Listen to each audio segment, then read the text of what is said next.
ಮತ್ತೆ ನಾನು ನಿಮ್ಮನ್ನು ಇಂಡು ಮನೆ ಹಣ್ಣಿನ ತೋಟಕ್ಕೆ ಕರ್ಕೊಂಡು ಹೋಗ್ತಾ ಇದ್ದೇನೆ. ಈಗ ಸಂಜೆ ಟೈಮ್ ಆಗಿದೆ, ಆದ್ದರಿಂದ ಬೆಳಕು ಸ್ವಲ್ಪ ಕಡಿಮೆ ಇದೆ. ಆದರೂ ಒಂದು ಹಣ್ಣಿನ ಪರಿಚಯವನ್ನು ನಿಮ್ಗೆ ಮಾಡಿಸ್ತಾ ಇದ್ದೇನೆ. ಇದು ಲೆಪಿಸಂತಸ್ ಫ್ಯಾಮಿಲಿಗೆ ಸೇರಿದಂಥ ಒಂದು ಹಣ್ಣು. ಇದಕ್ಕೆ ಚಾಮಲಿಂಗ ಅಂತ ಹೇಳ್ತಾರೆ ಇದಕ್ಕೆ ಹೆಸರು. ಇದು ಸಾಧಾರಣವಾಗಿ ನೋಡಿ ಈ ರೀತಿ ಬಂಚಲ್ಲೇ ಬರ್ತದೆ. ಒಂದು ಬಂಚಲ್ಲಿ ಸುಮಾರು 10ರಿಂದ 15 ಹಣ್ಣು ಬರ್ತದೆ. ನೇರಳೆಯ ಒಂದು ಸಮೀಪದ ಹಣ್ಣು ಇದು.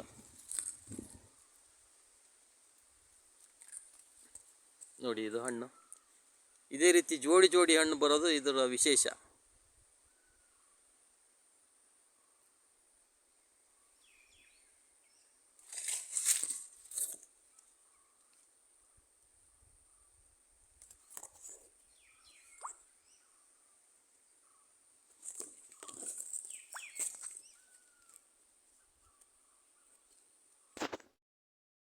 ನೋಡಿ ಈ ಹಣ್ಣಿನ ಒಳಭಾಗವನ್ನು ನಿಮಗೆ ತೋರಿಸ್ತಾ ಇದ್ದೇನೆ. ಈಗ ಈ ರೀತಿಯ ರಚನೆ ಇರ್ತದೆ. ಇದು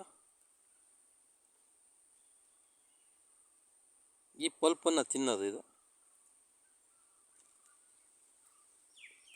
ಹೆಚ್ಚು ಕಡಿಮೆ ನಮ್ಮ ನೇರಳೆ ಹಣ್ಣಿನ ಅಷ್ಟು ಇದಿದೆ, ಆದರೆ ಅದರಷ್ಟು ಮೆದುವಾದ ಹಣ್ಣಲ್ಲ. ಇದು ಸ್ವಲ್ಪ ಗಟ್ಟಿ ಇದೆ, ತಿನ್ನಬಹುದಾದಂಥ ಒಂದು ಹಣ್ಣಿದು.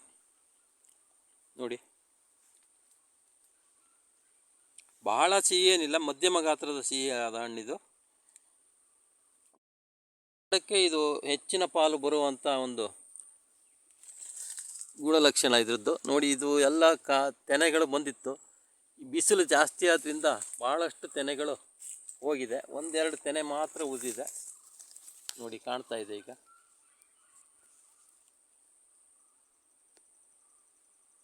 ಹಕ್ಕಿಗಳು ಸಹ ಇದನ್ನು ಭಾಳ ತಿಂತಾ ಇದೆ ಹಣ್ಣನ್ನು.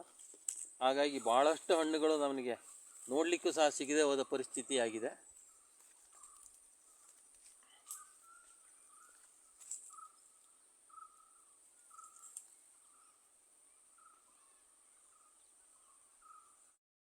ಲೆಪಿಸಂತಸ್ ಅನ್ನೋ ಒಂದು ಕುಟುಂಬದಲ್ಲಿ ಭಾಳಷ್ಟು ಜಾತಿಯ ಹಣ್ಣುಗಳಿದೆ.